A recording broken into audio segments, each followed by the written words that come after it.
Hello everyone! This is me, I'm Mary. At ito na nga ay kami today magala-gala dahil sa wala kaming trabaho today. Actually, hindi lang kami today ang wala kaming work. Ilang days na rin akong walang trabaho at ayun nga, bored na ako sa bahay kaya nagyaya akong lumabas ngayong araw na to. Hanggang sana kapag desisyon kami, nasa Kuwait Tower kami. Maglakad-lakad ngayong araw na to. At ito nga, pagdating namin dito sa Kuwait Tower ay wala masyadong tao. Dahil sa takot siguro ang mga tao na maglalabas ng bahay dahil lang sa sitwasyon dito ngayon sa Middle East is na may gulo pa sa sitwasyon ngayon. Dito para sa Kuwait Tower is maganda dito maglakad-lakad o gusto niya magpahangin dahil nakaka-relax dito sa view, maganda ang view at malinis siya tingnan. Malinis ang paligid actually.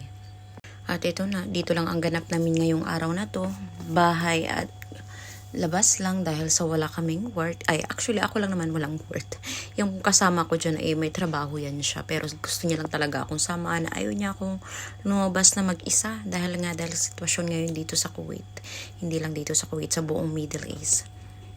At hindi namin first time na maggala-gala dito. Ilang beses na rin ako pabalik-balik na nakakapunta dito at dito nga ako napaparelax minsan. At sa mga mahilig mag-jogging, dito sila pumupunta. Nagja-jogging, nagwo-workout. Dahil nakaka-relax dito maglakad.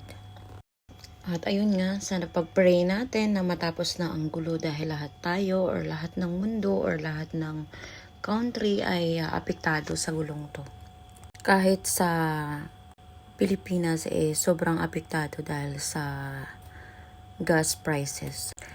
At dito na lang ho tayo and paki-like and share and subscribe. Thank you for watching. Chances that it gives, be brave and strong and positive.